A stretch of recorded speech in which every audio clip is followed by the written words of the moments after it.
computer, and we've officially started. And I hope a couple more people join me. Maybe it was the subject matter today.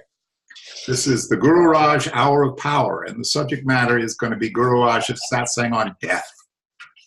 And so maybe it was just they wanted something more uplifting or something than that. But here we are. Here we are.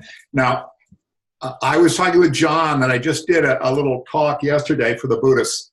And one of the things I had, the Buddhist, this is a Buddhist group I belong to, I had asked them to look at a YouTube video, which I'll never find it now, but it's some enthusiastic young scientist talking to us about death.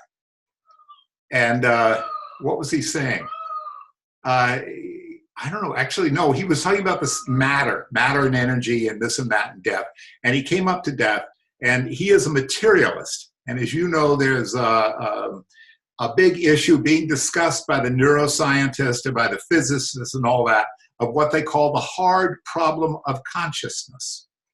And this is the kind of thing that Gururaj would make riotous fun of. But the hard process of consciousness that the scientists are all trying to figure out is how does something that has no form, like our imagination, like music, like thought, like our personalities, like what we are, our whole experience of the world, how does that arise out of this gook, all the chemicals that are in the brain that is material? It's something you can measure. They're electrons, they're dendrites, they're brain matter, you know, it's the stuff in the brain. And what's really mysterious for our subject today, the death, is you're either alive or you're not. I mean, people are sitting there and in one way or another, there's some kind of mysterious passage which happens when suddenly you can tell someone's alive or they're dead. And at least that's what they say. For me, it was the couple of deaths I witnessed, 3 of them. It was more mysterious. I couldn't really tell. I didn't really feel anything. That gets a little personal. Anyway, the poor scientist was trying to explore the mind-body problem, which is scientists scratch their heads. They are totally convinced that, of course, our consciousness, who we are, is totally a product of the brain. Brain dies, that's it. So at the end of it, this hapless scientist looked out at the audience and he smiled and he said, "So you have nothing to fear. There is nothing to fear." Now that's the same kind of thing that the people who believe in reincarnation will tell you. Don't worry. This is what Gururaj says. Don't worry. You know, it's just you pass from one state to another state. Or as I like to put it, you pass from one kind of a dream to another kind of a dream. It's no big deal. It's no big deal. It's Gururaj. We'll read it in a moment. He says it's like going from one room to another, you know. But anyway, what the scientist said inadvertently, he said that's what everybody's terrified of. They're terrified that when you die, that's it. You may have loved life sometimes, and you may have hated life sometimes, but basically you still liked it. You still wanted to be there. Hello, Tamu. So the poor scientist, when he said, you have nothing to worry about, he was implying it's because when you die, you're completely gone. And, you know, I mean, the audience, everybody, they should have thought to themselves, well, that's exactly what they don't like about death. You lose everything. You know, so I was much amused. You could see the internet.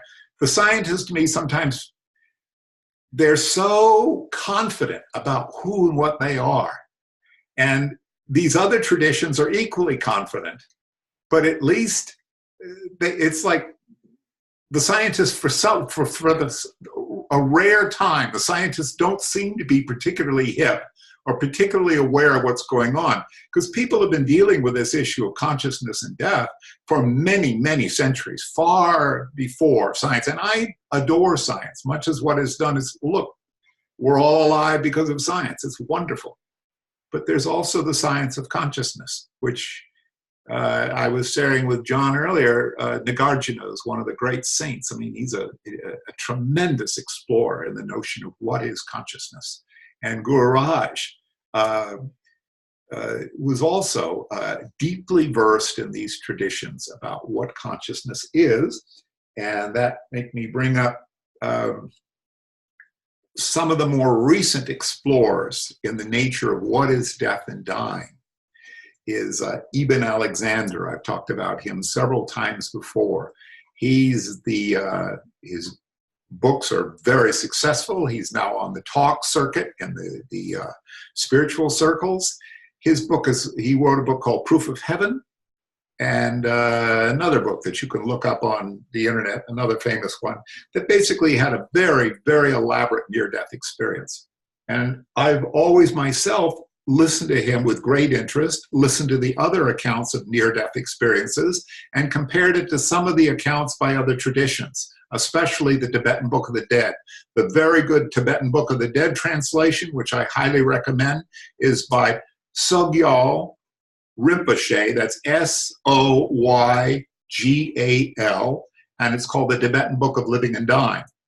And it is the Buddhist account, at least the Tibetan Buddhist account, of what happens to you when you actually die.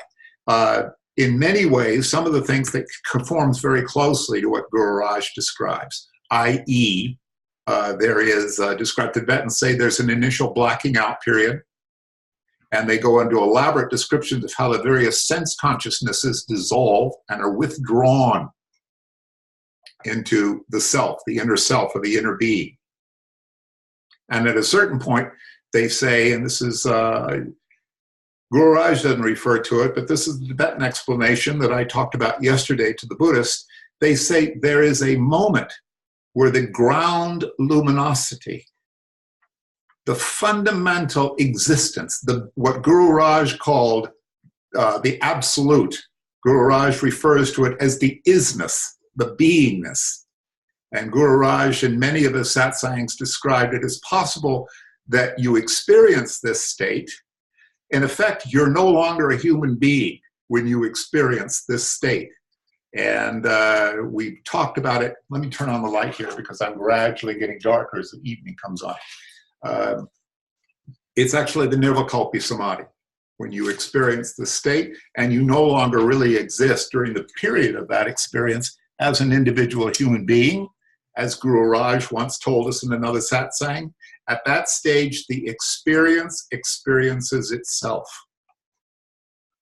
It is in the Vedantic tradition and in the Indian philosophical tradition, that's where the self becomes itself, and all of this dance of appearance, what we might call illusion, what Gururaj called the relative God, all of this, you know, to the finest possible relative, as Gururaj once called it, all of that fades away. And most of the time you're gone after that point. You don't come back. But in other traditions, they say you do. Gururaj says that he underwent the Nirvikalpa Samadhi. And I attended a very wonderful Vedanta seminar last week with a brilliant scholar, Vedanta scholar, referring to the notion of what the Vedanta people, the Patanjali yoga people, this is fairly esoteric, but what Patanjali's Yoga Sutras describe is samadhi, is the state where you got, there are many, many definitions of samadhi, but this might be the highest level of samadhi. Again, you disappear as an individual self, and as Gururaj would describe it, you become part of that infinite ocean. Now, you guys have heard me long enough to I always add a disclaimer. We are at this illusion of a moment.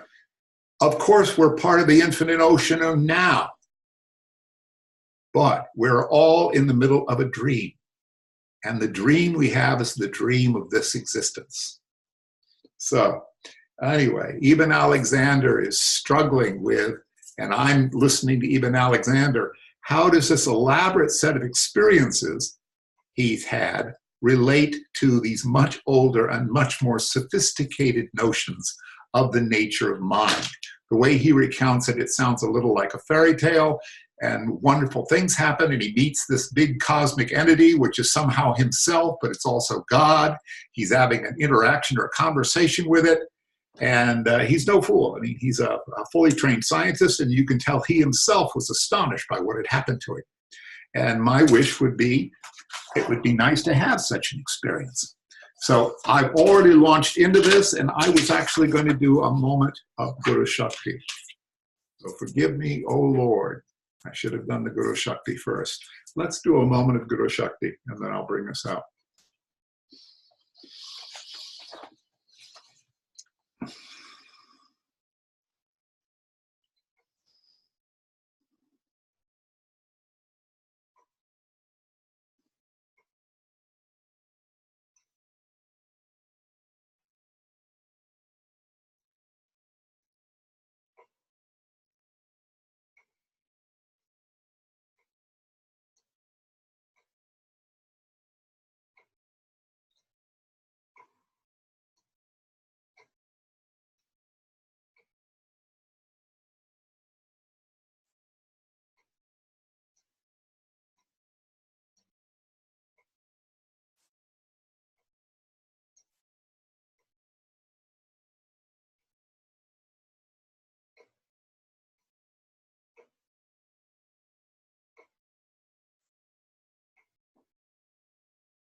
Om Buhapunatu Tatsaviruvaram Bhargo Devasye Vimyo Dhiyo Pachadata Om Shanti Shanti Shanti Om Shanti Shanti Shanti Shanti.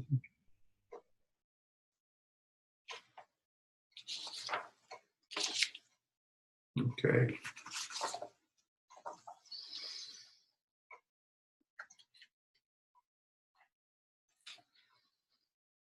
And this is, you guys have all gotten the satsang. And I gave a nice sort of preliminaries to it.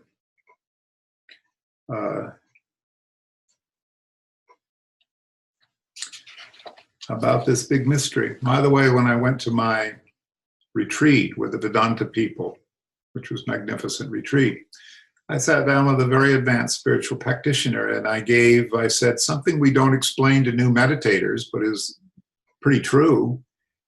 Gururaj hinted at this, is that this present dream is a preparation for the next dream.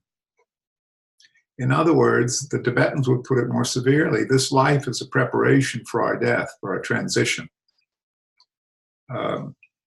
Many teachings around that, meaning some of the teachings is the state of your mind. I might even say the state of your soul at the moment of transition is what conditions the rebirth. And I'm 98% sure that Gururaj says that in different ones. But let me just go to the master. All right. So this is Gururaj. When we pass over, the true meditator will learn how to die consciously. When most people die or pass over, they become totally unconscious at the last minute. But when you learn the art of dying consciously through meditation and spiritual practices, it is a very, very beautiful experience. I've experienced it 1,000 times. It's where you go away into another dimension, a finer dimension. That first paragraph is something that I haven't heard the Vedanta people refer to directly. It's totally consistent with the way the Tibetan teachings, which is quite elaborate on death and dying. And I think actually I've heard other spiritual traditions describe that a yogi, one of our spiritual goals might be to have the conscious passage of death, to be consciously aware. There's very elaborate teachings even within the Tibetan traditions about normally, is it the time to bring this up? I might bring it up later. What some of the Tibetans would call the inner self exits the physical form. Okay, so let me go on. Actually, it's the time to bring it up because then Gururaj talks about our present state. So the goal of a conscious death is to be able to direct how the soul exits the body. This is according to the Tibetan teachings, and it's called pola. It's actually something where you try to eject the consciousness through the fontanelle, the top of the head. It's up through the sushumna, through the fontanelle, and out. Normally, they say the soul sort of exits through one of the orifices, the mouths or something like that. All that stuff is fascinating, I guess, because I tend to stick with the total non-dual Advaita stuff, which is all about the nature of consciousness and all that. And this is dealing with this direct earthy experience of dying. And I don't know about you guys, but as I said, I've experienced being with 4 people, I think, when they've left this body. First they're alive, and then they're dead, or according to Tibetans, the actual dying process takes several days. And as Charlotte knows, when Laureetta passed, she lay, I think, we gave her 3 days. Laureetta, I think, had a very high-level death. One of the evidences of that, according to the Tibetan tradition, is they say a real high-level yogi, the heart area stays warm for a number of days because they haven't truly left yet. They're practicing, they're slowly, consciously leaving the body. They may be unresponsive, but the warmth is still there in the heart area, and there's no smell, there's no sign of decay. And Charlotte, my daughter, can attest to, Laura had very little signs. She did not change dramatically over 3 or 4 days that we had her lay in state here at home. And to me, that means that Laura was undergoing a very slow and very conscious death. I'm a little off target here, but we're talking about death and dying. And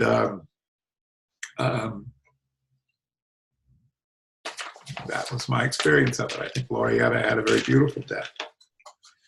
The Gururaj goes on. What causes the problems in our present state, that is the small conscious mind. Because the small conscious mind is always based in conflicts. If there were no conflicts, the conscious mind could not operate. There is always a contraction and expansion going on all the time, stimulated by the impressions that are in the subconscious. Those, of course, are the samskaras. In order to overcome this state, we reach a higher level of the mind, which we can call the superconscious mind. At the time of passing, a meditator does not become unconscious. He means, those of us who are really serious about our spiritual practices and have gotten thoroughly familiar with the superconscious, which is the high level of the detached observer, where you're the self, your awareness, within which the samskaric body plays. At the time of passing, a meditator does not become unconscious. He doesn't blank out. Instead, he reaches the level of the superconsciousness, where he is aware of the transition. There are a few books about the dying process written by some doctors. One of them is titled Life After Life. This is one by Raymond Moody. It's the starting point for the literature on the near-death experience, which I recommend everybody read. They have both these people have made a very great mistake in these books. These doctors had examined people who were practically dead or clinically dead and then have come back to life again.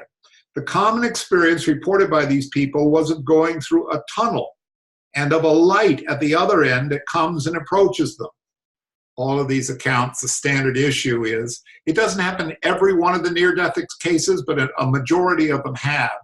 After the people are out of the body and looking at the situation around them, okay, they have a feeling where they're either called or somehow begin going through a tunnel. And this is experienced or described in different ways according to different people, but it's a feeling of traveling at an incredible rate of ascent towards a distant light that suddenly grows and grows and grows, and suddenly you're there, and that's where they'll meet the entity sometimes they'll meet God, but they have all these experiences that you should read about. So Gururaj goes on, the common experience reported by these people was of going through a tunnel and of a light at the other end that comes and approaches them. But there's no light that comes to approach you. Instead, as you pass over, the tunnel is actually you yourself, going through the various layers of the mind, going to that finer level of the mind. And that light which you see is the light which you are projecting out of yourself. In other words, you see it as if it were outside of yourself, and it's actually you. So that light you find in which you see, it's not an external entity, but it's your own light. For that divine light resides within all of us. Some of you meditators may have experienced this inner light, that actually when you're meditating and you're within yourself, it's very luminous. It's very spacious and luminous. I think non-meditators, when you close your eyes, you normally has a sense of vague darkness, and then you begin dream state, begin your thoughts and your dreams and fantasies, and then you're asleep and God knows what. But in meditation, it's possible to sit there in the middle of a great deal of luminosity and spaciousness. It's hard to describe, as I imagine the death experience is pretty hard to describe. And I have no idea whether that inner experience in meditation is the same thing in the death process. Gururaj is sort of implying that it is. And I've heard others, Rinpoche, some of the teachers talking about that the states of meditation are basically the death states or dying states. To pass over is like leaving this room and going into another room. It's a pleasurable experience. People fear it because they just fear the unknown. They don't know what's going to happen. And when these theologies could not organize their churches through love, they started organizing them through people's fears. Theologies and the church organizations have to be blamed for planting this fear of death in people's minds. Instead of teaching hope and love and eradicating fear, they plant fear with the threat of internal, external, I guess he wrote, should be eternal, not external, eternal damnation. But there's nobody who's damned eternally. There's no place for eternal damnation. There's only a place for upliftment, for divinity is omnipresent. Where in the damned place, where will you suffer damnation? If divinity is in everything and is nothing but heaven. For it's permeated by that divine energy. It's pleasurable and very blissful. Why should you fear death when that light within you, that spirit within you is immortal? It's eternity itself. And man can experience the eternal value of life even while having a conscious mind. I would think that's one of the goals of meditation, to experience the eternal value of life even while having a conscious mind. If you couldn't experience eternity or divinity in this conscious mind, what's the point, I think? And I tell you that because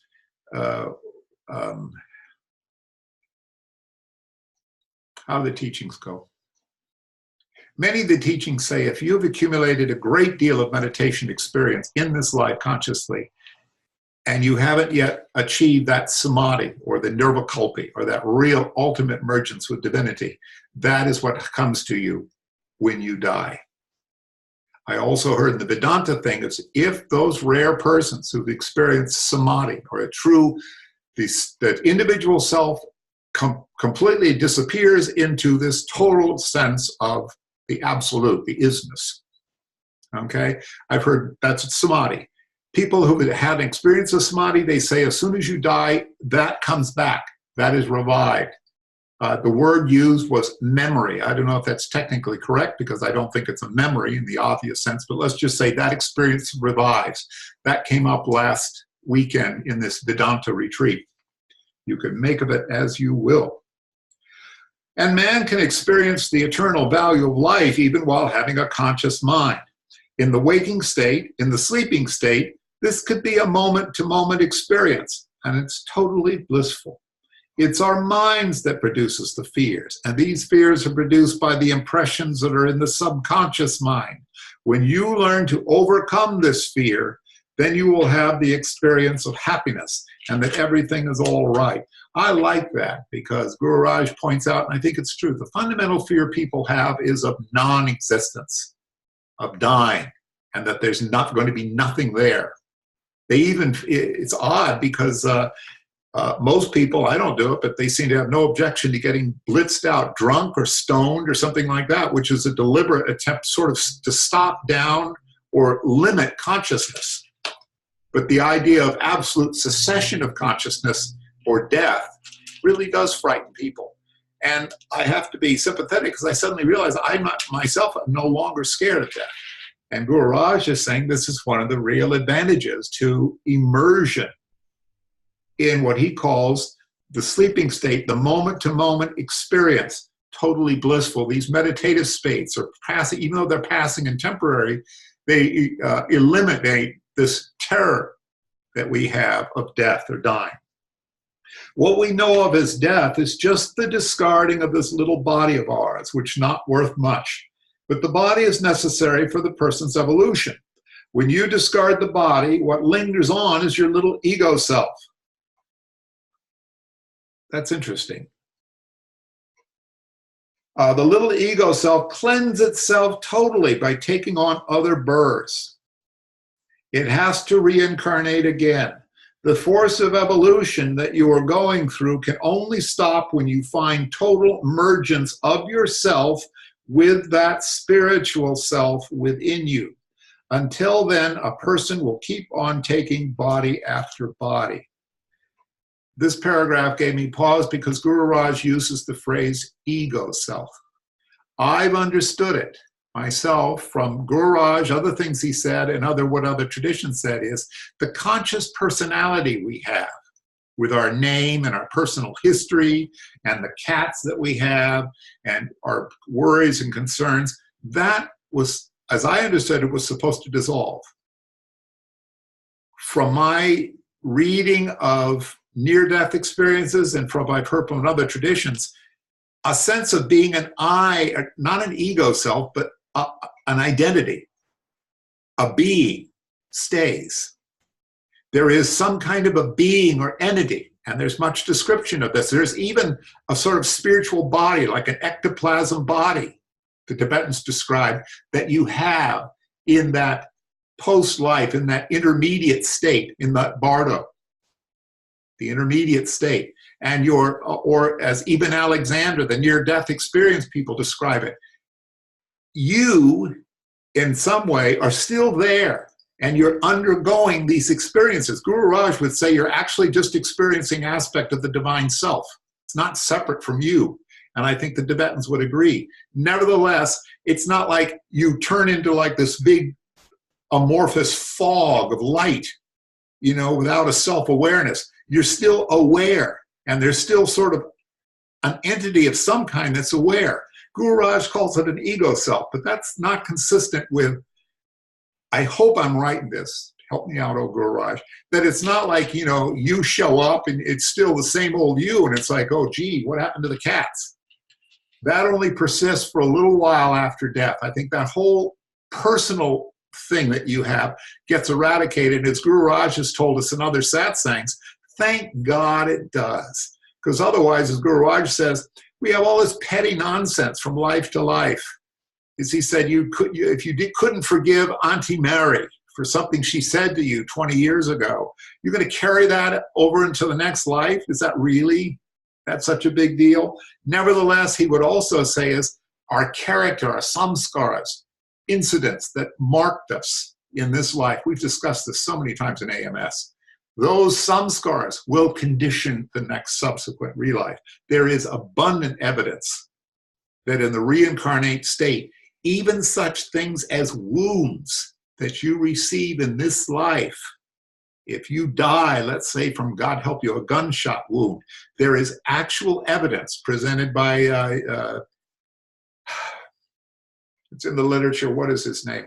He's the guy at the University of Virginia who studied thousands of cases of reincarnation in young children who died in traumatic circumstances. There'll be physical marks on the subsequent birth, in addition to memories that these children will have of the previous birth. Like if they die from a gunshot wound, there'll be a little birthmark or something like that on their head. It sounds absolutely incomprehensible. There is a lot of evidence for it. Type in University of Virginia reincarnation in small children, and it'll take you there if you want to explore that. I found it literally mind-blowing and basically completely persuaded me that reincarnation is an absolute fact. Sorry to be talking so much. Also, when I first had my first interview with Gururaj, way, way long time ago, one of the questions I asked him, I said, is reincarnation real? And he just looked at me, I was like, perfectly, he said, of course it's real. Gururaj absolutely took it for granted. He said, he didn't care whether you believed it or not. It didn't change anything. It's still going to happen. He took it absolutely for granted. About this process, some theologies say that if you live this is Gururaj, if you live a bad life, then you're going to be reborn as a cow or a dog or a cat. Now, that's not true. Evolution is forever progressive. If we've lived a good life here, remember that your next life is going to be a better life. Reincarnation is true, and progressive evolution is true. You can never be reborn in the animal kingdom or plant kingdom once you've been born into the human kingdom. We can understand how this worked by using an analogy. As an analogy, say the mineral kingdom is 12 inches, the plant kingdom 12 inches, the animal kingdom 12 inches, and the human kingdom 12 inches. You can fluctuate within any one of those 12 inches. In your rebirth, you can take a step backward, you could take a step forward. And when you reach the 12th inch of the human kingdom, then you are one with divinity. That's when you will not have to be reborn again. Okay, so Gururaj is a strong proponent of progressive evolution. I've heard it described as there is the fly in the bottle theory of reincarnation, where you can come back as a flea or a frog or something like that. But most of the accounts I've read conform to what Gururaj describes it. Once you're a human, you're here until you are here to complete the process, and it is an evolutionary process where you merge back into the isness, and you lose that personal identity permanently. The samskaras are eliminated. You don't come back because there's nothing to propel the next rebirth. That is certainly the goal of the Buddhists. It's also the goal of the Hindus. And the only people I think that think of the single life theory, the only ones I know are the Christians. Everybody else believes in the multiple life theory. People are in various stages of evolution. Some might be at the first inch, some at the second, some at the 11th. And some great spiritual masters are at the 11th, the 11 and 9/10 inches. Remember, Gururaj once said that, even a great spiritual master has to retain a certain percentage of samskaras just to remain to hold the body. Otherwise, they drop the body at the drop of a hat, literally. Okay?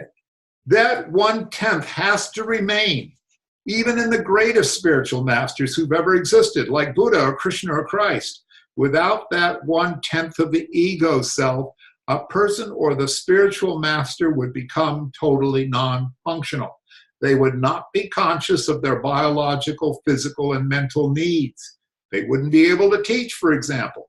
When such a spiritual master passes away into that other dimension, he sheds that 1/10 of an inch that's left. But because the ordinary person is so mixed up with the ego, he or she has to take birth again. I've read accounts of course, the Indian Saint Ramakrishna, when he, quickly the story was that he was studying with his non-dual teacher, a teacher named Todapuri, which simply means the naked Naga, the naked yogi, because the guy never wore any clothes.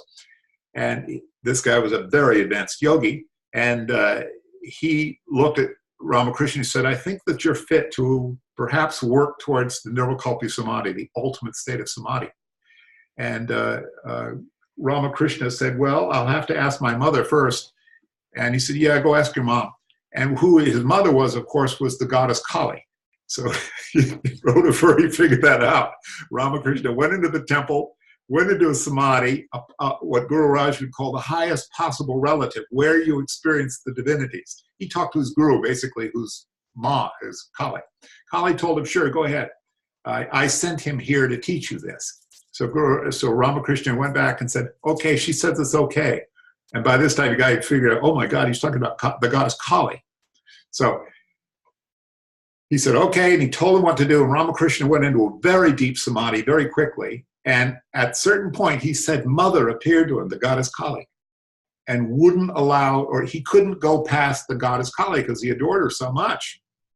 So finally he came back and said, I can't do it. Todapuri said, now you really tried. He took a piece of stone and he ground it into his Ajna chakra really hard.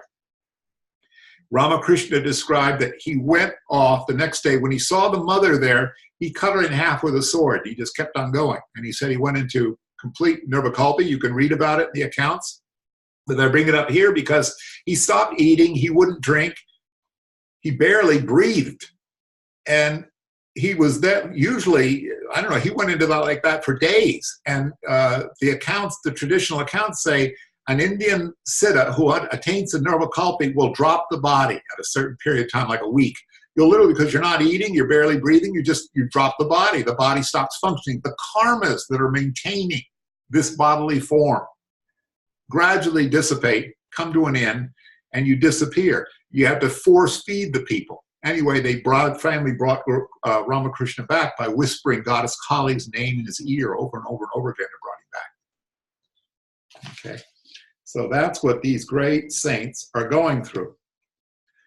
And Gururaj also described one time is that great saints who basically are no longer subject to the samskaras. He once described it that the body has its own inertia. There's certain karmic energies which are just maintaining the form of this body and the form of this world that keep going until those karmas are used up. You no longer identify with the identity. You no longer identify with the body. But when you're done, you merge into the absolute. And that is consistent with the way the Tibetans describe it and the way the Indian yogis describe it. And I just accept that's true. They know more about this stuff by far.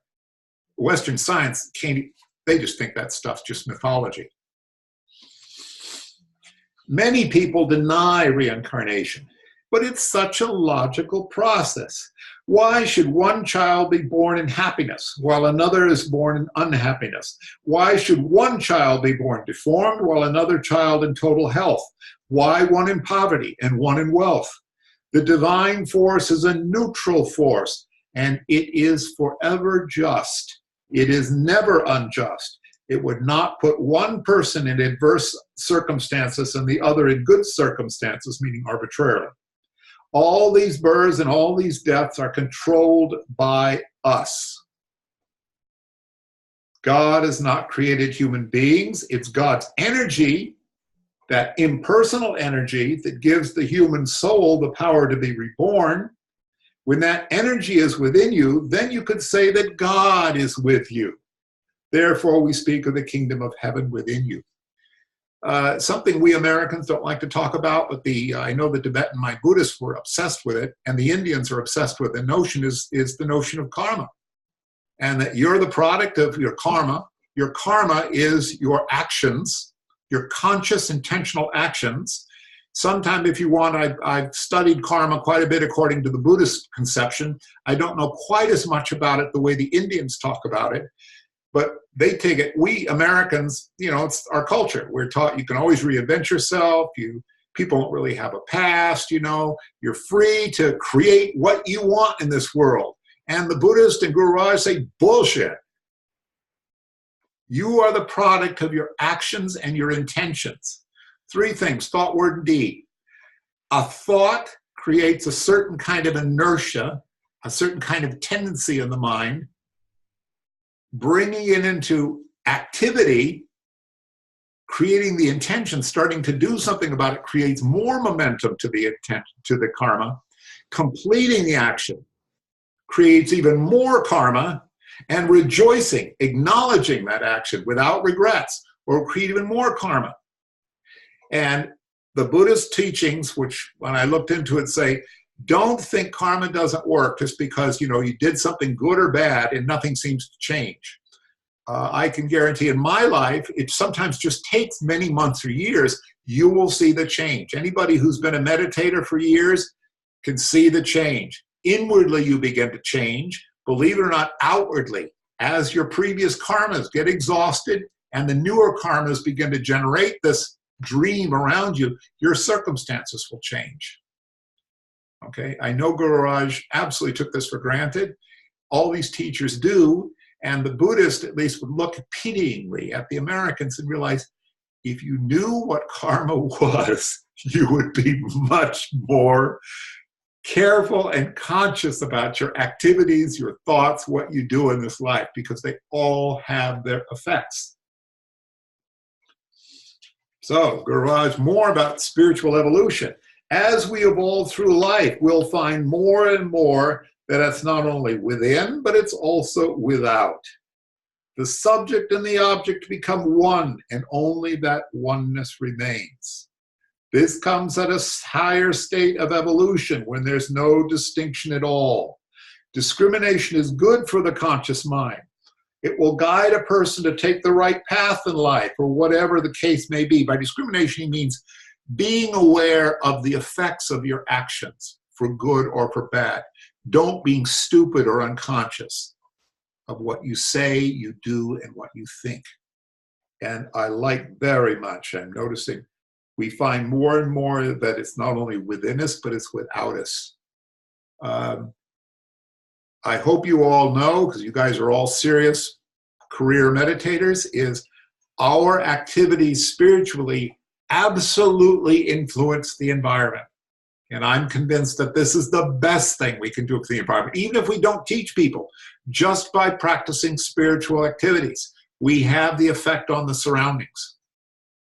And more to say, gradually our conditions come to support our spiritual activities. It may take a couple of years, struggling through very adverse circumstances, but if you persist with it, gradually the universe begins to organize itself in a way that supports your spiritual endeavors. At least that's certainly been my case. And I can't believe the great kindness of divinity, but forgiving me all these many sins, but it's made it possible for me to be as dedicated. I wish I was far more devoted in this life than I am to spirituality, but either mom, divinity in the feminine form, as I like to think of it, or Gururaj. It's like, Gururaj once said, "Oh, Lord, you made this stupid face. You take care of it." I like that. He's like, well, this is what I am. I'm doing the best I can. Discrimination is good for the conscious mind. Yes, pay attention. Use your judgment. It will guide a person to take the right path in life, or whatever that case might be. But in the realm where one reaches that oneness with everything in the entire environment, the entire world, and the entire universe, then what is there to discriminate about? All these mental qualities drop off one by one as a person progresses in spiritual unfoldment. That is a very important paragraph, I realize.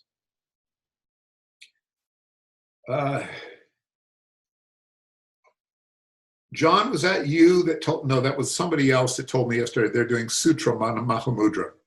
And one of the doctrines, that's an elaborate spiritual practice. Gradually, everything gradually gets to seem the same. Everything, they call it equal taste. They call it the great simplicity. Okay? Everything has the quality of just being more experience. You don't really experience, is it good or bad? Equal taste, everything is kind of the same. It's like, okay. It's not like one thing's good or that's bad. These things gradually become one great totality of existence. In these, so that's at least little bits from how the Buddhists describe it. And Gururaj explains it with beauty. As we progress spiritually, everything's the same type of stuff. It's all divinity. What do we find on this other plane, meaning after death? You'll find exactly what you think you'll find, nothing else. Thank you, Gururaj, for being frank about that. On that plane of existence, your mind still carries all the impressions and the thoughts that you have in this present existence. That was a new one for me, and Gururaj says it, I have to really take that very seriously. So you're going to find, because I didn't know their present thoughts, like that means in the other life I'm still going to be thinking about my daughter. I've always assumed that, like, for example, my wife, as soon as she got done with this existence, she was just off. And Gururaj, in another one of his satsangs, talked about it like that. He says, you're so busy evaluating your existence out there, you're not aware of all this stuff anymore, this dream. It's just, it becomes one of billions of lives that you've had. Anyway, he goes on. On that plane of existence, your mind still carries all the impressions and the thoughts that you have in this present existence. So you're going to find those to be there as well. For example, the Mohammedan people believe that if you've lived a good life and you have fooled around with women and you don't drink and all that, then when you pass over, you're going to have all these pretty damsels that are called the huris, and that rivers of wine are going to be flowing for your pleasure. I don't know what the women Muslims experience, maybe cute young guys, I don't know. The guys get huris. By the way, there's descriptions of the huris. These are the divine, the heavenly asfaras that you're supposed to see if you die a good Mohammedan, you die a jihad or whatever like that, and they say like that. And I've also read that it's not, these were not mentioned in the Quran itself. They're only mentioned in some of the commentaries. Right? So Muhammad himself is not responsible for coming up with the rivers of wine and the beautiful women thing. These things are denied to you here, but they're going to come to you in the hereafter. That's what these theologies do. The churches, you promise you some kind of a heaven after you're dead. But what we want is a heaven right here and now. Good for you, Gururaj. The heaven, or whatever your conception of that other plane, it becomes a reality. If the Muslim truly believes that there's going to be huris and rivers of wine flowing in this other dimension, then he's going to find it there. But what do we actually mean by this? We mean that whatever we find there in that other dimension is not created by divinity, but it's created by ourselves. In other words, our own impressions, our own samskaras, our deepest beliefs. We create it. So whatever your conception of it is, of that other side, you're going to find that there and nothing else. When the practitioner of meditation reaches that stage of bliss, I'm assuming he means in this life, he or she will definitely know when death is approaching. And if you go into meditation at that time, you will pass over in full consciousness. It's a blissful experience. And if it is a blissful experience, then on that other side, there will be nothing but joy and bliss. It's very simple. And I've read many accounts of, in the Zen traditions and other traditions of very great masters, planning a conscious death. Vivekananda, for example, told everybody, he said, I'm going to be dying on, he actually died on the 4th of July. I'm going to be dying. And they said, no, master, no, don't do that. He said, no, I'm going to be dying. Get ready. And he did. This business about hell and condemnation is the greatest untruth perpetuated upon human beings. There is no such thing. If divinity is omnipresent, and if the nature of divinity is joy, then there can only be joy in every dimension. There's no place for hell. The occultists and others talk about various planes of existences and the various heavens, like the Theosophists and people like that. In Sanskrit, they're called lokas. For example, you can go to the Gandharva loka, and you'll be flying around with wings and playing music and instruments all the time. Or there's the Brahma loka, the abode of Brahma, the creator. And in between, there's so many other planes of existences. At death, your soul will travel through various things, but those things are the creations of your own mind. There are no planes of existences that are already there. In that dimension, there's no time and no space. Consistent to what I've heard the Tibetans describe it, and also, the yogis, the Gandharva loka, or they say that if you're very close to your guru, you go to the Ramakrishna loka or to the Gururaj loka. I'm pretty sure Laura went there, to the Gururaj loka. In other words, she's surrounded by the presence of the guru. Gururaj is saying it's not like there's actual heavens out there someplace invisible. They're things that arise within consciousness. As our consciousness expands in the death process, my interpretation is these experiences come up if they're deeply part of us and if we have that kind of spiritual energy. By the way, the concept of hell. There is a well-known contemporary Buddhist practitioner who had some elaborate visionary experience where he went down to hell, and he happened to find an artist who depicted it, And he's a very highly regarded person. So there's a book floating around with this guy's visions of hell realms. And the Buddhists talk about hell realms. And I think despite what Gururaj is saying about great joy and all that, I think if you're totally convinced you're going to go to a hell realm, you'll go to some kind of hell realm. I don't want to go there, but I guess there's some people who are feeling so guilty or so bummed out, or their life now is so awful, their karma is so awful, that they generate that experience and they feel like have to live it out after in this other dimension. About birth, when does that soul enter the mother's womb? Is it at the time of conception, or is it later? If you examine the human body, you'll find great, vast, empty spaces. There are vast, empty spaces between all the various cells that are in your system. In other words, you're about 90% emptiness and 10% cellular matter. I don't know if he's talking about, I guess he's talking on the molecular level, perhaps. In this very room, there are thousands and thousands of disincarnate souls present. And from this came the phrase, 1,000,000 angels on the head of a pin. There's thousands of souls floating in and out of you at this various moment. We attract the souls according to what we are. That's why some people are more positive and some people are more negative. If we're more negative, we're attracting negative souls. They're passing in and out of us and making us feel terrible. And if we're positive, then positive souls are passing in and out of our bodies all the time. This is all stuff that, again, I don't have direct experience of this stuff. I think Gururaj does. And I've heard other people account of the Tibetans, for example, describe certain highly evolved yogis see the couple having intercourse right as they enter into the womb in order to experience the birth. And apparently the highest kind of birth you can aspire to is to be the child of yogis. So Charlotte, you're the child of yogis. We may be sort of half-assed yogis, but we, better than nothing. At birth, when the soul finds the proper genetic combination, it's carried through the sperm. So he's saying the soul is carried through the sperm? I think maybe that's what he's saying. When a man ejaculates, 1 teaspoon of sperm contains 500 million sperms. There are 500 million souls there. And out of the 500 million sperms, only 1 reaches the ovum. But why does only 1 reach the mark? The one that reaches the ovum is the one that is genetically favorable for that soul to take birth, with favorable chromosomes and genes. You see how unique you are? We are unique beings.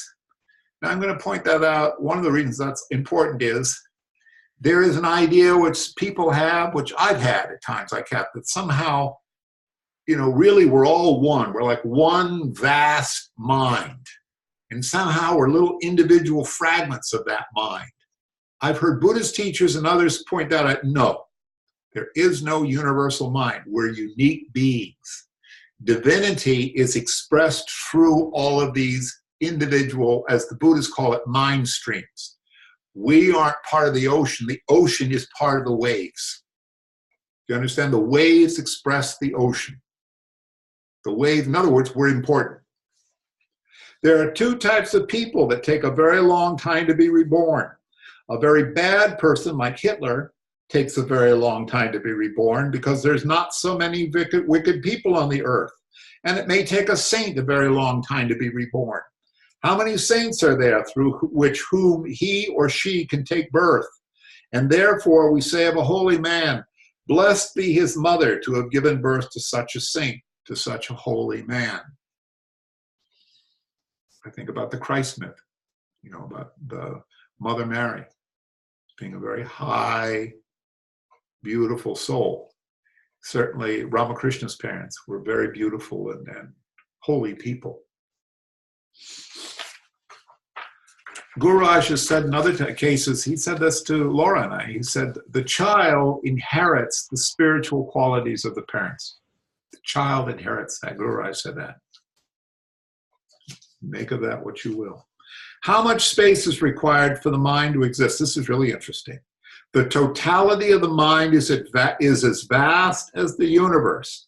But of the 12 billion cells in the brain, the conscious mind is only using 1/millionth part of 12 billion cells. So how big is the mind? How much space is required by the thoughts that pass through your mind? None. The mind requires no space at all.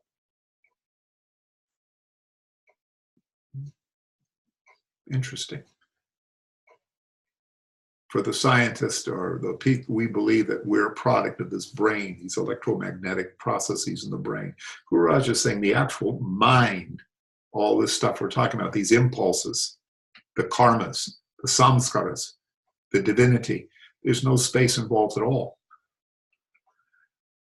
After death, you go into that realm of spacelessness and timelessness. It's only when you're ready to be reborn and when conception takes place that you recognize space and time, ordinary consciousness. As the child grows, it starts to recognize space and time. Until then, you're still spacelessness and timelessness as far as your ego self or mental self is concerned. Very interesting. I wondered about that. I think maybe one of you guys know, I think it was 40 years or something. There's supposed to be a length of time between a typical incarnation and a subsequent birth. I don't think it's as long as 40 years. The Tibetans feel there's a specific length of time between a typical birth and rebirth. But he's saying that in that other dimension, there's absolutely no time and no space. There are no other planes of existence. That is really interesting. I'll repeat it. There are no other planes of existence. You enter a phase of spacelessness and timelessness. And whatever you fear, that is what you are sure to find. Now that is very interesting. I'll repeat this. You enter a phase of spacelessness and timelessness, and whatever you fear, that is what you are sure to find. This has become fear has a stronger quality to it than any of the other emotions. Fear of the unknown is the basis of the other fears. A person fears death because he or she has died many times before in unconsciousness. This is very good. People fear death because of their attachment to worldly things.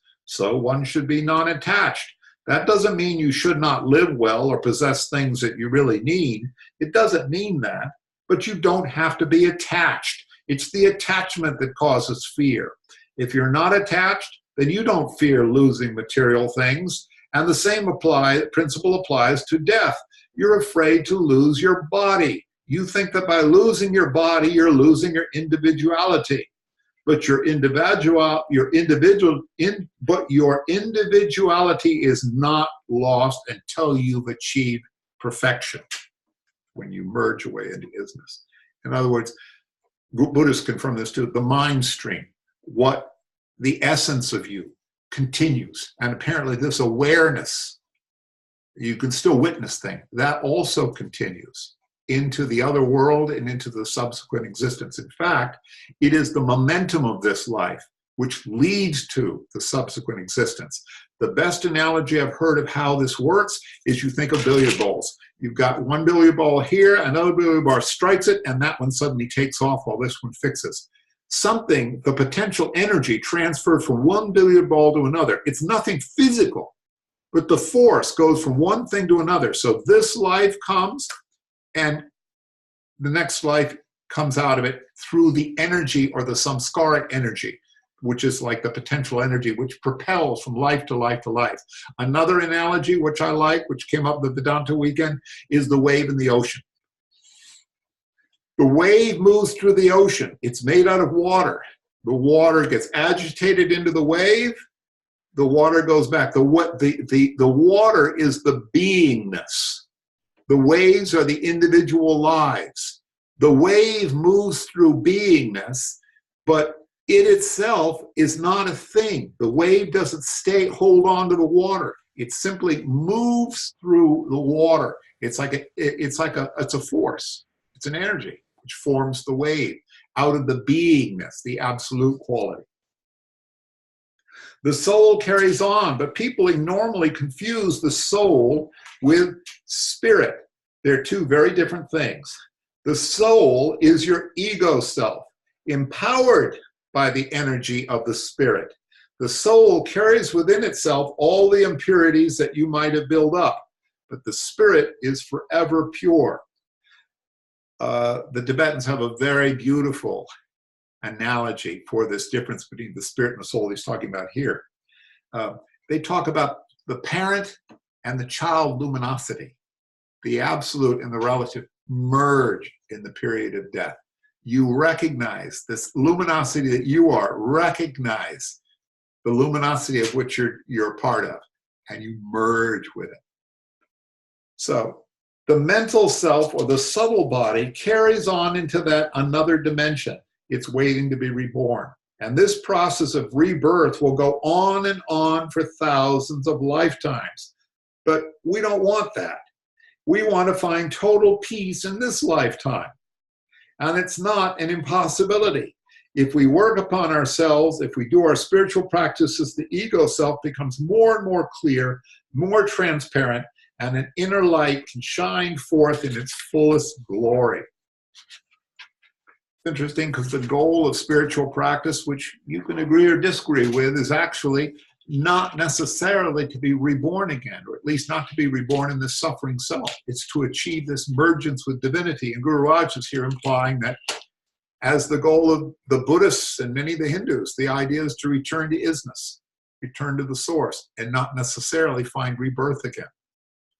Is there any suffering on the other plane? There is no suffering on the other plane except that which you inflict upon yourself through your own thought forces and your own patternings. This is because, I don't know if you guys can see the big cat moving around here. This is because suffering requires thought, and negative thought is suffering. Negative thought and positive thought are empowered by the same energy, the energy of divinity, the energy of the spirit. So in which direction do you want to go? That's important. After death, what direction do we want to take? There is no direction, because in the other plane of existence there are no directions, but the only direction you could possibly think of is coming back to this three-dimensional world that you know of. It's not necessarily to come back to this planet. There are thousands of worlds very similar to ours. And if you have to be reborn, you might be reborn on that other planet, which could be very conducive to your evolution. The cat's very excited by something it's seen out the window, and I'm afraid it's going to knock something over, which it looks like it is. Stop it. It's going to knock something over with a great crash in another moment. The Tibetans describe this, I'm sorry I keep bringing up the Tibetans, but it's the one tradition I know very well. The Tibetans describe this process as, you are in the bardo, the ground luminosity, you black out, you come back to the ground luminosity, which you could have at that point achieved liberation into isness, what Gururaj talks about that. If your spiritual practices are strong enough, you will merge into that ground luminosity. But the Tibetans say typically the soul is so confused, doesn't know what's going on, that it just misses that. And it starts getting attracted to these weird feeling spaces. They describe them as colored lights. And they describe a certain kind of moods or sensibilities. You get drawn or attracted to one of these kinds of potential places to be reborn, and you're reborn in one of the various planes of existence, of which they describe 6 realms. And you're drawn back into it. And they say it's actually and they say you also undergo lots of sort of frightening experiences, if that's something that Gururaj is saying, if that's something you believe you're going to undergo. All right, various positive and negative experiences. Oh, this cat's driving me crazy. All right. And Gururaj is saying that, of course, this isn't the only world. There are many, he calls them planets. And I'm describing other realms of existence that you can be reborn into. What truth is there in the stories of going to the other side and of having all your aunties and uncles there to meet you? There's none. You create meeting Auntie Matilda and Uncle John through your thoughts. Who you see or meet on that plane will be because of your deep desire and your attachment to meet them. Auntie Matilda might already have been reborn again, but by your thought force, you'll create her there and meet her there, because everything is manufactured by the mind. The entirety of creation is a superimposition upon the Creator. All this manifestation is a superimposition upon the manifester. There is no God that creates. In other words, it's not a conscious effort of will, because God is not separate from the manifestation. This is all divinity. We are what divinity looks like. Creation is an ongoing, ever-expanding process. It functions by itself within the laws that creation is formulated by itself. For example, water runs down a hill and not uphill. Who created that? It's just something that has to happen, because that's just the nature of water. Water runs downhill. As another example, if you throw a stone and the stone comes down, instead of flying up, it's pulled back by the laws of gravity. These various laws have been existing all the time without you necessarily being aware of it. There's always been a law of gravity, even before Newton described it. Because of the law of gravity, the apple has to fall down. That apple has been falling down for millions and millions of years, whereas Newton has only just existed a few hundred years ago. In other words, the laws of spiritual evolution are there whether you agree with them or not. Doesn't matter whether you understand them. You still undergo them. And in fact, I'm reading all this and I'm as confused as anybody, because again, I've looked into this and studied this stuff, but I'm not a spiritual master. I don't have direct knowledge of the intermediate realms. Okay? I'm assuming Gururaj does, or at least he's working out of traditions that describe them. Similarly, there are other laws within which nature operates. These are subtler laws. Through our spiritual practices, the mind becomes more and more refined so that we get an understanding of these subtler laws to the extent that we can die consciously.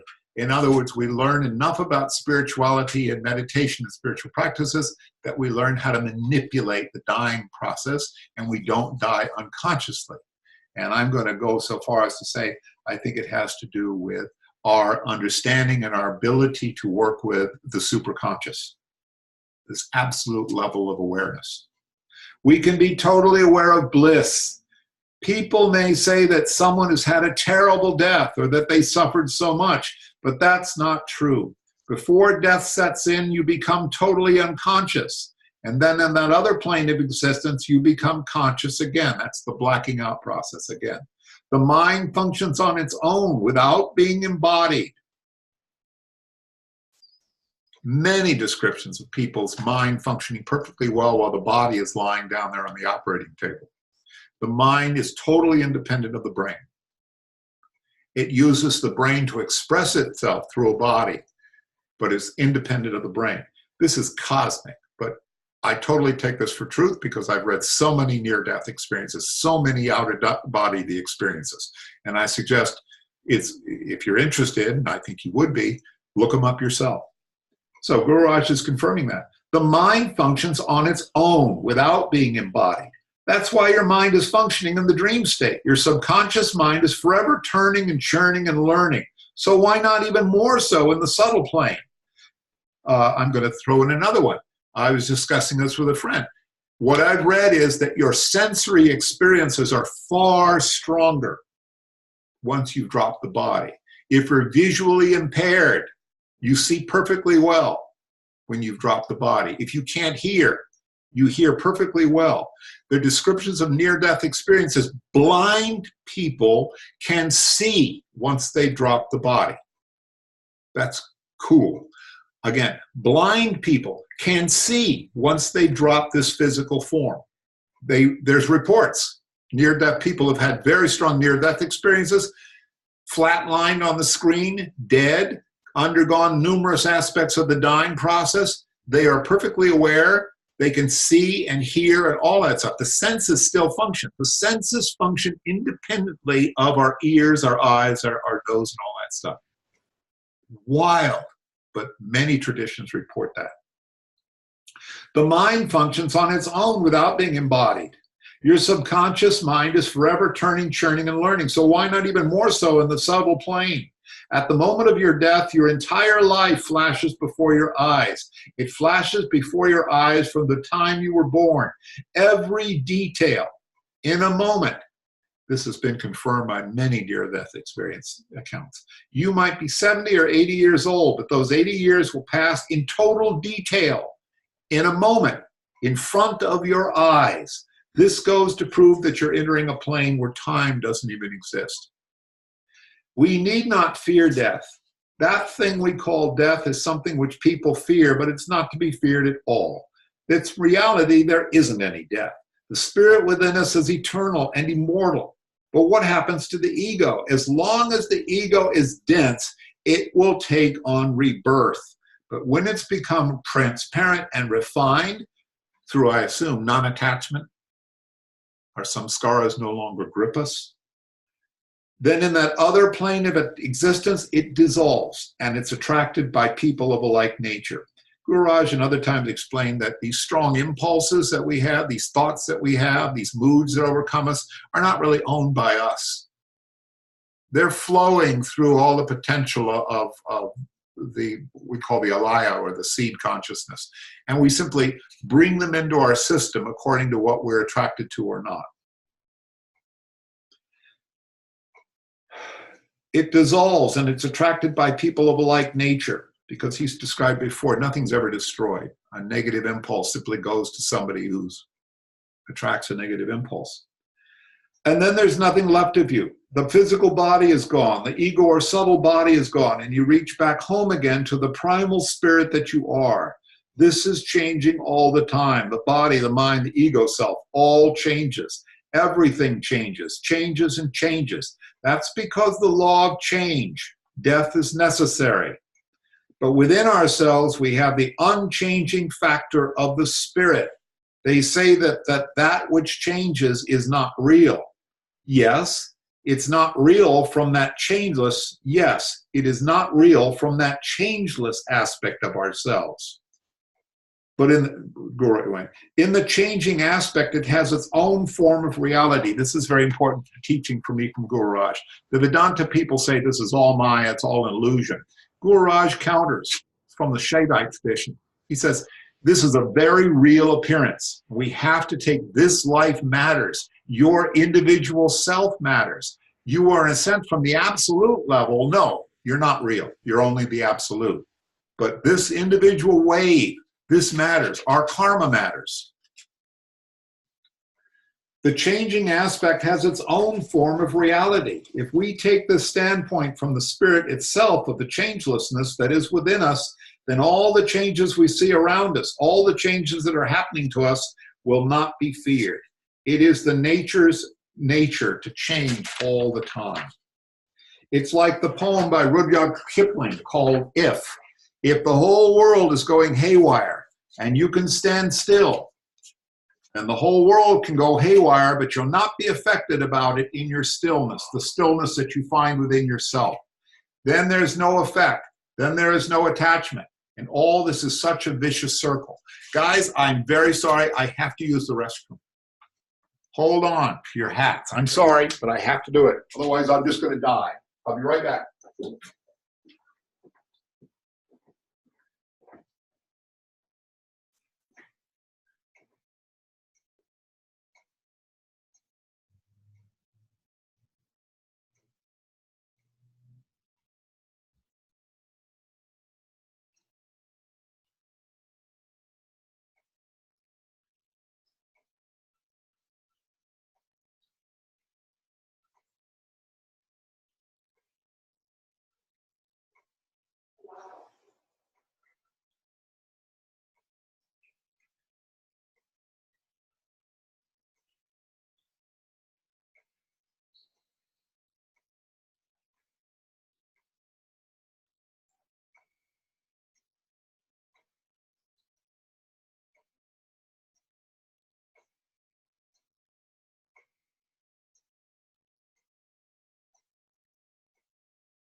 Sorry about that. One of the karmic effects of being in an aging body. So he quotes the poem F by Rudyard Kipling. The world will always go haywire, but you'll not be affected by that in your stillness. The stillness that you find within yourself. And when there is no effect, then there is no attachment. All this is just a vicious circle. The slightest bit of negativity will draw upon yourself more negativities. And that slightest bit of the opposite, positivity, will draw on more positivity. As the old saying goes, the poor will become poor and the rich become richer. What is he saying here? He's saying a lot of my little speech earlier about the importance of karma. That, and this is true, if you foster negative states of mind based on negative patternings, you will find you'll create more negativity, because you'll have, like if you have conditioned by thoughts of hatred, lead you to have hateful thoughts and leaves hateful some scars, you'll emphasize them. If you have positive states of mind and you foster them, you will very slowly lose all that negative conditioning. Not only that, but very slowly, this life and subsequent lives, with positive attitudes and spiritual practices, gradually environment around you will change to reflect your changed state of mind. This happens to our mental self as well. If we're of a poor mind, then that mind becomes poor and poor. A poor mind means a negative mind. If you have a positive mind and a positive attitude strengthened by the spiritual self within you, you'll always find that you will attract friends and people, the environment, the circumstances that are positive. This is the secret of life that he's telling us right now. I call it karma management. It's true. At the same applies not only while you have this body, but even when you don't have the body. The world is such a chaotic mess today, but you'll find that meditators always give birth to children who are of a far better category. And if the next generation is better, then the generation after that will also become better. Can you see our responsibility in this world to ourselves and to our children? Well, I'd like to believe that true. I don't know quite what to think of it. Sometimes I think that, I don't know what they think. I mean, it's just my opinions, what I would think about that. That's what Gururaj says. I do know from my own experience that, positivity gradually overcomes your negative conditionings and gradually or attract a more positive environment around yourself. But you have to give it time sometimes. And the reason is because sometimes we have very deep samskaras that we have to live out in this life. If we have very deep samskaras to propel us towards a certain kind of poverty, we have to undergo those periods of poverty or illness. And by the way, I've seen many highly realized people die of diseases. Ramakrishna had diseases. So it's not real simple. The only thing to fear is fear. And there's two kinds of people that never fear. One is a totally irresponsible person. The other is the person who's totally responsible to themselves. Those are the only two people who can say, well, so what? Like an idiot will just say, don't do that, you'll kill yourself. No, I don't care. Well, it's just a totally irresponsible person. But he's talking about the person who can honestly say, because they are fearless, they say, so what if I die? I've realized within myself, that I am immortal. I'll just shed this body and take on another body. Can you imagine yourself to be 500 years old and every organ of your body is worn and diseased? That's for people who cling to life. So instead of being diseased, why not decease at a reasonable age? And everybody laughs. That's just, he is joking around. But I am thinking about it. I read online that there's so many billionaires running around. There's billionaires that are making plans to have their heads taken off and cyber frozen, and that at a certain stage in the future, they're going to be grafted onto new bodies. Do you guys know about that? This is supposed to be real. People in Silicon Valley are trying to figure out how to do this. And what my wish is that certain people, forgive me guys, maybe our current president, I'd like him to wake up on the body of a 16-year-old black girl. That's what I want our president to wake up and say, oh my God, give me something to think about. That's what. All right. So that is, God, a lot of stuff that what we talk about here when I read are things that I feel like I've directly experienced, but a lot of this stuff is, I've sure learned about it, but I haven't directly experienced. In other words, it's just like more opinions. Let me unmute everybody. And it seems like I lost Tamu. Okay. Any comments? Oh, sure. Yeah. Donald Trump on a 16-year-old girl's body. Now that's Black girl. Black girl. Yeah. Okay. So. And I want her to be big. She should be a big 16-year-old black girl. Yes.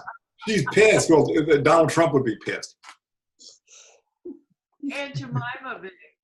Just so South Los Angeles or something. Anyway, I'm sorry, John. Go ahead. No. Oh, God. Lord help me. So there's this idea expressed in here that there's no development without a body. Yes. When you pass over, you've got your, I'm going to call it subtle body, mind, you know, the part that's the mind that isn't a brain, right? And it's, I don't know, I always think of it as like powered by the Energizer Bunny, which isn't born and doesn't die and so on and so forth, but that's just another fact. But there's these two components, there's really three, and you lose one. And there's still some sense of identity because of this mind. The part that's the energizer doesn't have an awareness of self, maybe. I don't know that, you know. I have no direct experience. I'm just trying to put together a model, you know. Yeah, he says the spirit, the soul, and divinity, which would be the energizer bunny working through the spirit to propel the soul. Right. Yeah. So it sounds like, though, that karma occurs because of your thoughts, words, and deeds. Yes. So are in you a body. having, yes, in a body. Yes. But what about what you experience is the direct result of what you're already holding?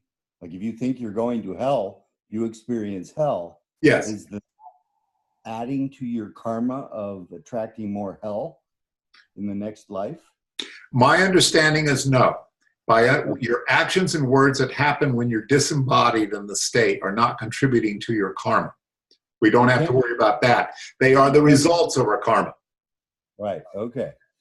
That's my understanding. Yeah, that's what I was getting out of this. And then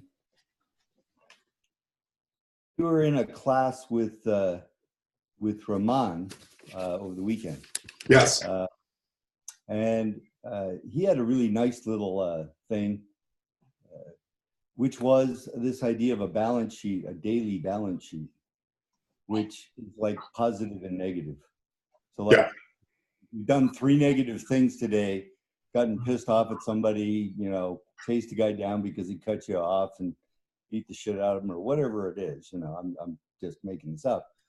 You try to do at least that many or more good things so that at the end of the day, you're always at least at 0 and hopefully a little positive. So Gururaj talked about that. He talked about if you've done 2 negative deeds, you do 3 positives. You're 1 in the credit. I call it karmic bank account. Yes. So the idea would be that we should definitely be practicing that. And we should be very, very, very keenly aware of thought, word, and deed. Yes. In other words, it's not something that we can just blow off. Right. And the other part of that, I guess, geez, I'm just, you know, I'm sorry, I'm tired. I lost it, so I'm gonna yield to the floor for anybody else that has a question. Well, maybe that will In come karma management, the Buddhists teach Two things. One thing they say, what I've heard it say, at the end of each day, review all of your actions during that day. Yes. Okay? Take note of them. Why? Because you can still atone or you can ameliorate some of the bad karma. The process is, the acronym is FEAR. And it's, let's say, well, one is simple. I can't remember how it corresponds, but one is to acknowledge it and say, I did this. The second thing is to take responsibility for it. No, it's nobody else's fault. I'm the one who had this experience of fear or anger or, greed or something like. I experienced this and it has negative repercussions. The next thing is to rely on the power of the antidote. I invoke what Gururaj would call divinity or the spirit or the guru. I invoke my higher self to rely on the power of that. I confess freely that I have done this, okay? And I atone for having done this. The final thing is, as I said, it implied in that, is that you repent. I will not do that again. That is the part that's the sticking part for people. Many Americans, you say, well, I'll probably do it again because I'm an idiot. They say, it doesn't matter. It's very important at the end of it. Make a resolution. I'm not going to do that again. So the process is reviewing it, being aware of it, acknowledging, I did it. This is my responsibility. Get over your blame. Next step, invoke the power of the antidote. The divine or the guru or Guru Shakti. God help me, deal with this, the higher self. The final thing is the resolution. I vow not to do that again. And that is supposed to clean up your karma. It will clean up that karmic samskaric impression so that that's one more negativity which won't be added to reinforce all the negativities we already had. You guys all get that? I've been taught that that's in the Buddhist tradition. It's a good one because you gradually, over a lot of activity, and John, as you pointed out, a practice where every day you go over it. I don't do this, by the way, but I'm telling you that's what I've been taught. Actually, I do it. I do it in meditation. Negative incidents come up or where I've done certain things, and I gradually take responsibility for that activity or that samskara. And you help eliminate it that way. It's called karmic management. And actually, by confessing and resolving not to do that, you're actually doing, those are good deeds. Confessing and resolving not to do it, those are good deeds. And you're one credit in the balance in the great credit card score sheet. So there's an acronym around fear. FEAR. So it can be from one of my other things. But yeah, it is. It's a Buddhist thing. What is it? Well, for me, it's face everything and recover. Okay. Or the alternative is fuck everything and run, which is not the way. No, that's not. And then there's another one that's false experience appearing real. Something like that.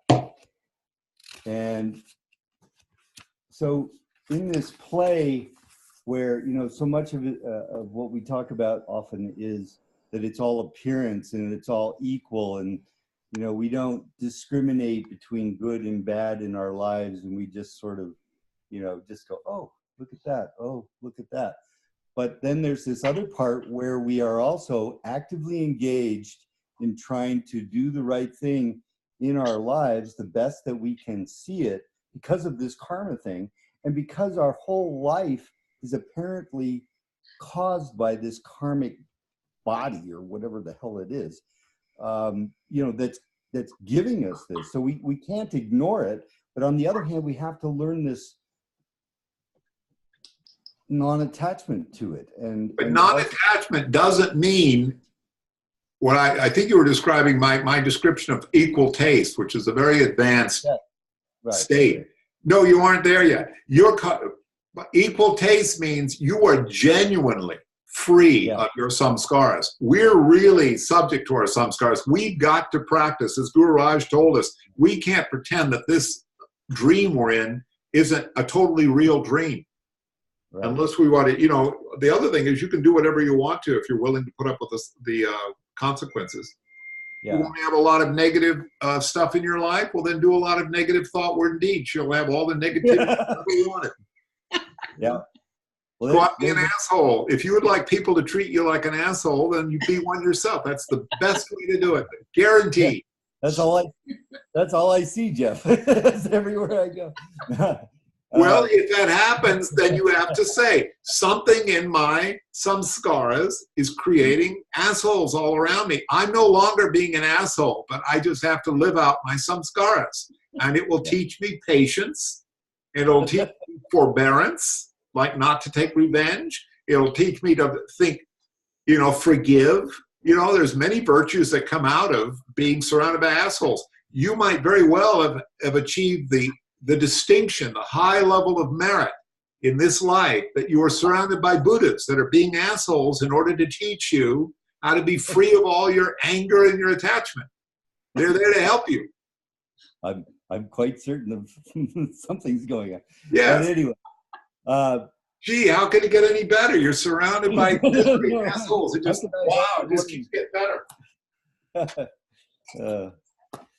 Yeah. You're not alone in that. Thinking about all these people, like, at least you're not in a concentration camp or some godforsaken army somewhere, or digging be in some state of utter misery, which some people on this planet are, you know. You realize, well, got a house.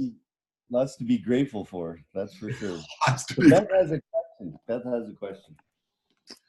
Hi, Jeff. Hi, everybody. I'm going to try and make sense, Jeff. It seems to me like there's a lot of control. Well, control isn't the right word. It seems to me that there's a lot that can happen when we die, or after death, based on our consciousness when we're alive. Yes. So, is Gururaj talking about, in addition to how we live our lives, the moments before we die, you know, the seconds, the moments, the minutes before we die, are those just as critical? Are what he's talking about? I mean, is there a lot of importance to that as well? I mean, I can see right before you die, you don't want to be in fear. That I understand, but do you understand what I'm saying? Yes. Okay, then I won't say any more. He's a little ambiguous because he starts the satsang by insisting that meditators can die a fully conscious death. In other words, you're in charge of the dying process. You're consciously directing it. He said for most people, they go unconscious. You know, they are in a deep, unconscious state. And I now have to slip over to what I've read other people say. While we're here in this body, we can, to a certain extent, acknowledge and work with our patternings, our habit patterns, let's say we get frightened. If we're a meditator, we're saying, I'm only have to fear itself. I am frightened now, but I am in a state of observation. In other words, I'm trying to be non-attached to my fear. These are simply fears. We have that power, especially if we're meditators, to be conscious and aware of what's happening to us. When we pass over, however, I've heard that our karmic tendencies drive us, I think they're referring to ordinary people, are helpless. An ordinary person, and when they're in the next dimension, in the death dimension, all these things are happening and they're scared to death because they don't know what the heck's going on. That's why the Tibetan book of living to dying is supposedly a lama or somebody who's actually whispering in the dying person's ear. They aren't fully dead yet. They're in the dying process and undergoing all these things, whispering, it's okay, you're going to be seeing this, this is happening to you. Somebody's there trying to guide you through the dying process. Now, Gururaj is talking about being a highly spiritual person and being aware of going through that process. You're pointing out, like, how much control do you have once you're really dead and in the bardo? My understanding is you have very little control, because at that point, that part of your will is gone. Gururaj is implying there's something watching what's going on or experiencing what's going on. But if you are a deep state meditator, you'll say, everything I'm looking at is simply my own karmas. And not only that, I can't die because I'm already dead. Everything that I'm going through right now is simply a projection of, or just aspects of the mind, aspects of the personal God, as Gururaj would call it, our spirit, our soul and our spirit united.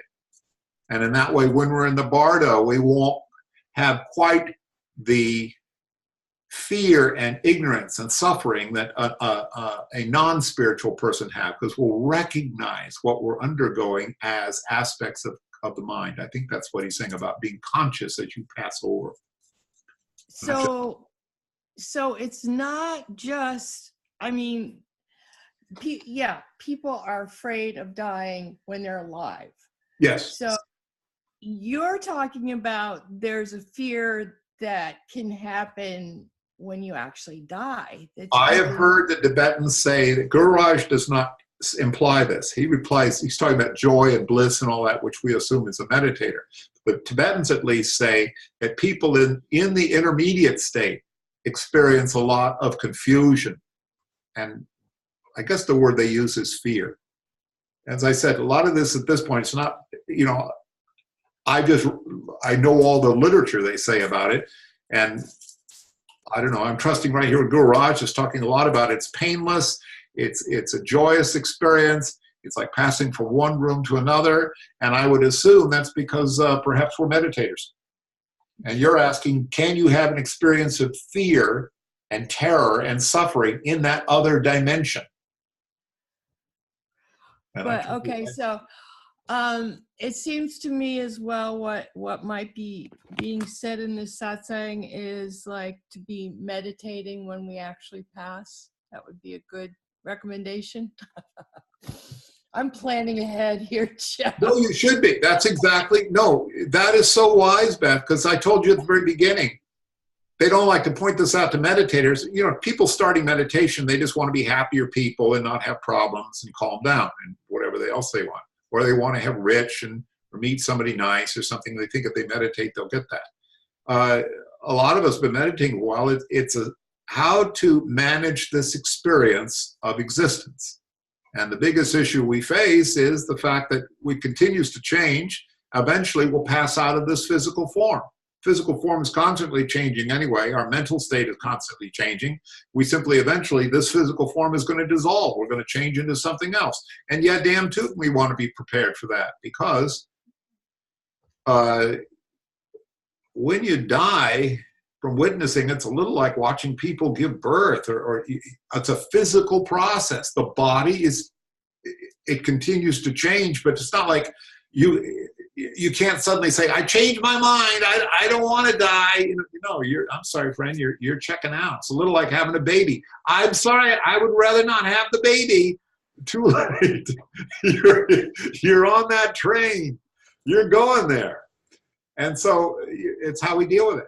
And Gururaj is insisting there's nothing to be frightened of, and that it's a joyous experience. It's a pleasurable experience. And I like that he's insisting on that, because there is a lot of anxiety. I think what people are really frightened of is not that they are going to turn into nothing. It's just that, no, it doesn't end. They have to experience it all out. And all the traditions I've talked about is say, yeah, you're right.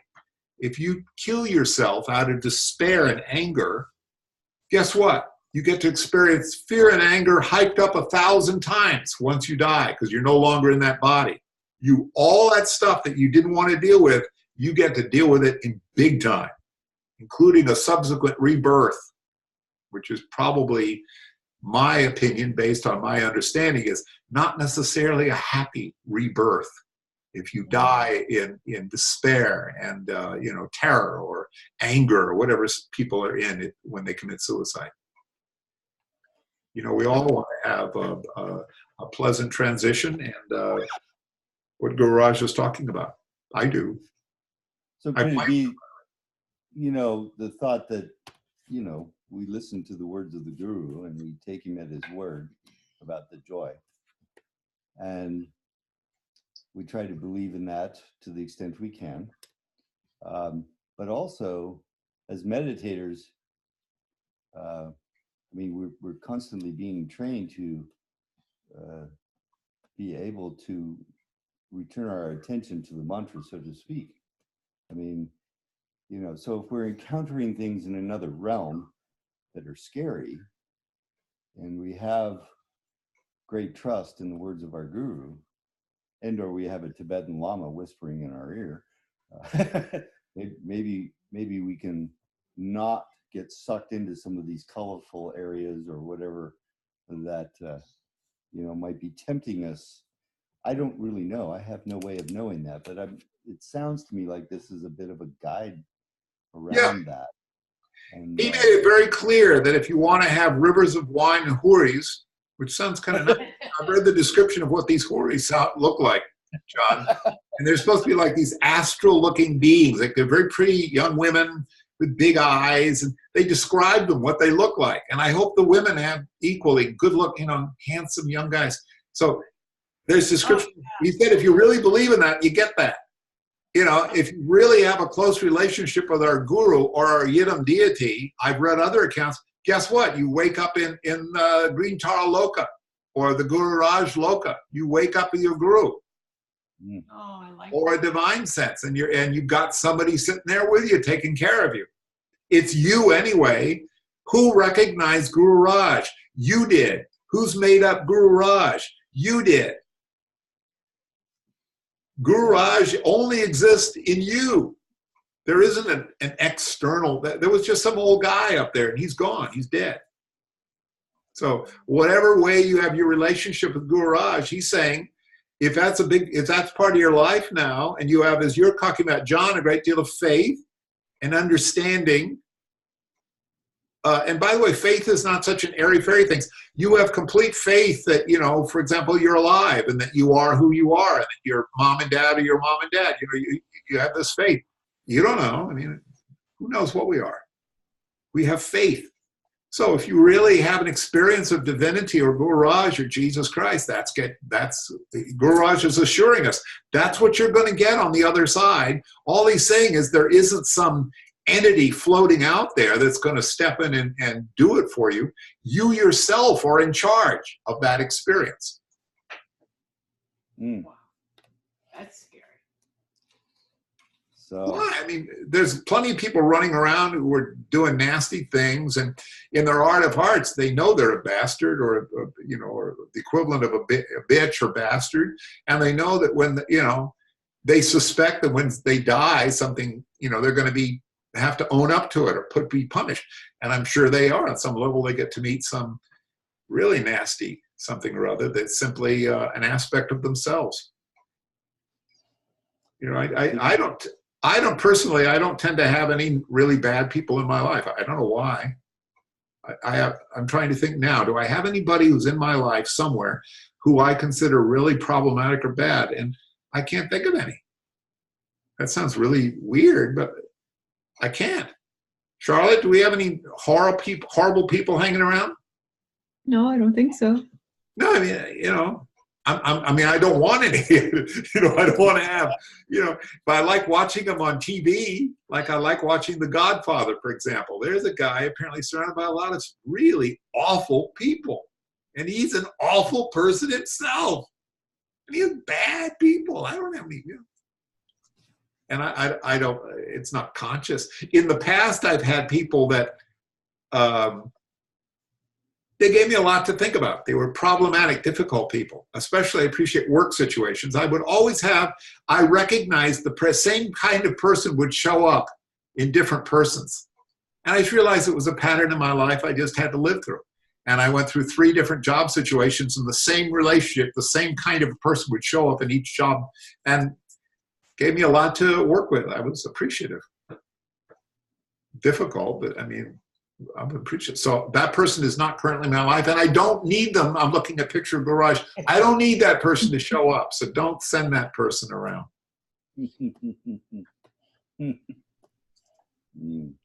Yeah. We don't want no more troubles. All right, gang. Have we done it? What subject do we want for next week? Oh, my. Or next month?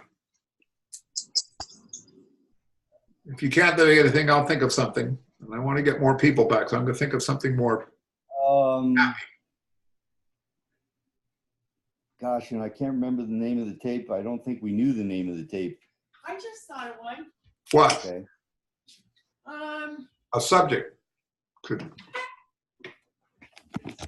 Jeff, I don't know if it's that meaty of a subject, but you did a satsang or a workshop once at a course on chakras. And Gururaj did a satsang on chakras. Yeah. That's just an idea. It's not a very meaty. No, it is. It's a very meaty thing because it ties in with inner energy work. And Gururaj, on one end, Gururaj, when he said the chakras are bullshit, he said the Hindu, you remember this was back in 1980, and there were people that liked to teach the Kundalini was the serpent in the base of the spine, and each one of the chakras had a goddess or god in it. That's the way India frequently teaches the notion of chakra. It's very mythological.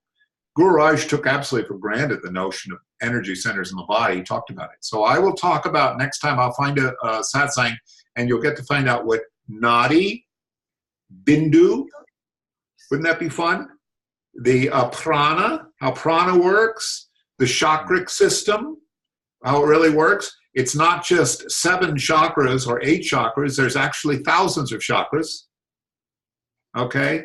And anyway, and I will find that's a good topic. And it's very common. By the way, it's at a certain point in your meditation, that's the way to go, is to work with the inner body, the inner energy body, because that's really what's going about, how the spiritual energy works in the body. It's really... That tie in with what you've been talking about elsewhere about it's really all below the neck. Yeah. In other words, okay. So I was recommending, it's a tremendous help to me and to everybody. Get it out of the head, the mental, the thinking, of the worrying, blah, blah, blah, blah, blah.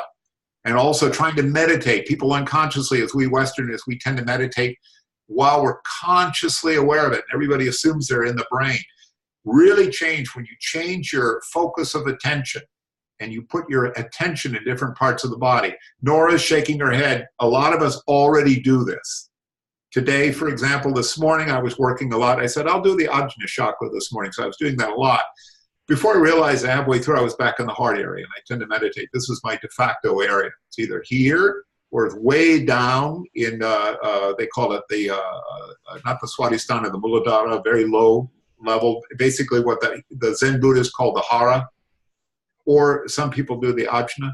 You're not recommended to focus on the Swasana. And the reason is either nothing will happen, or if you're a very great yogi, you might die.